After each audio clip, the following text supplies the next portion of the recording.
नमस्कार, welcome to news टपरी। आज हम बात करेंगे एक ऐसे जियोपॉलिटिकल ट्रॉयका की जो दुनिया की सियासत का रुख बदल सकती है। रसिया, इंडिया और चाइना की आरआईसी ग्रुपिंग। ये तीन देश अपने अपने इलाके के जायंट हैं। रसिया मिलिट्री पावर का symbol, China economic power house और इंडिया एक उभरता हुआ ग्लोबल प्लेयर।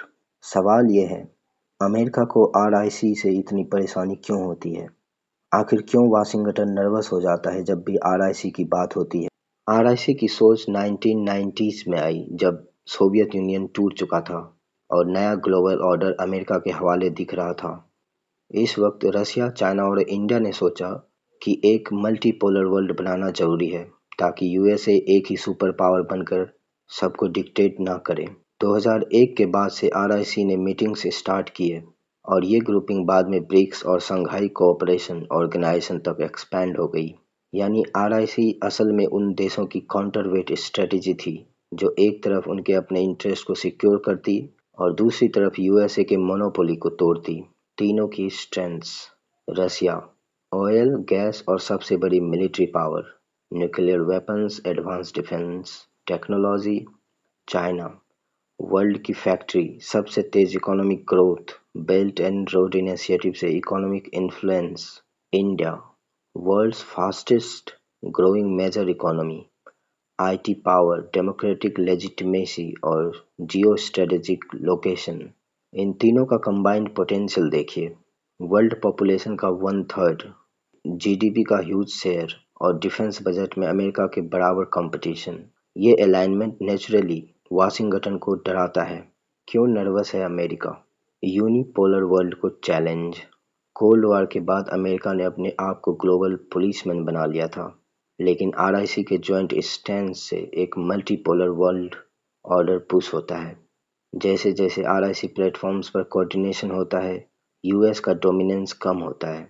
नंबर दो, एनर्जी और ट्रेड डिपेंडेंस। रसिया और चाइना ऑलरेडी डॉलर के बजाय लोकल करेंसीज में ट्रेड कर रहे हैं। अगर इंडिया भी लार्ज स्केल पर डॉलर बाईपास करे तो यूएस डॉलर का ग्लोबल रिजर्व करेंसी का स्टेटस चैलेंज हो सकता है। ये यूएस इकोनॉमी के लिए डायरेक्टली थ्रेट बन जाएगा। Number three, strategic balance in Asia.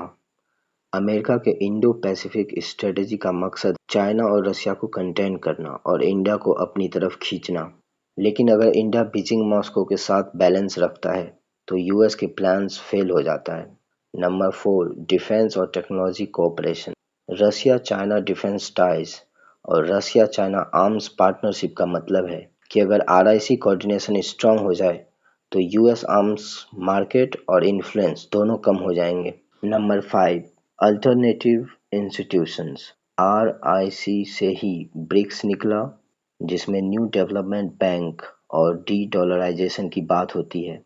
ये आईएमएफ और वर्ल्ड बैंक का अल्टरनेटिव बनता है जो यूएस लेड सिस्टम के खिलाफ एक चैलेंज है। आरआईसी के चैलेंजेस। चाइना और इंडिया के बीच बॉर्डर डिस्प्यूट्स और ट्रस्ट डेफिसिट हमेशा से एक ऑब्स्टेकल रहे हैं। रसिया का वेस्ट के साथ कन्फ्रंटेशन उससे चाइना की तरफ पुश करता है, लेकिन इंडिया अभी भी वेस्ट के साथ पार्टनरशिप मेंटेन करता है, जैसे क्वाड, G20, टेक डील्स। अगर इन कॉन्ट्राडिक्शंस को मैनेज कर लिया गया तो आरआईसी वर्ल्ड पॉलिटिक्स में एक गेम चेंजर पावर ब्लॉक बन सकता है। तो दोस्तों, अमेरिका की टेंशन का रीजन सिंपल है। आरआईसी एक ऐसी सोच है जो एक मल्टीपोलर दुनिया की तरफ ले जाती है। मतलब अब एक सुपर पावर सब पर हुकूमत नहीं करेगा, बल्कि पावर डिस्ट्रीब्यूट होगी। मॉस्को मिलिट्री पावर के साथ, बीजिंग इकोनॉमी के साथ और न्यू दिल्ली अपने स्ट्रेटेजिक लोकेशन के साथ। अगर ये ट्रॉयका अपने डिफरेंसेस सुलझाकर एक कॉमन विजन बना लेते हैं तो दुनिया का बैलेंस ऑफ पावर हमेशा के लिए बदल जाएगा। और इसी से वाशिंगटन हर वक्त इस ग्रुपिंग पर नज़र रखता है, क्योंकि एक यूनाइटेड आरआईसी उसकी ग्लोबल हेजिमनी के लिए सबसे बड़ा खतरा है। अगर वीडियो पसंद आई हो तो लाइक करें, शेयर करें और सब्सक्राइब करें न्यूज़ टपरी को। धन्यवाद।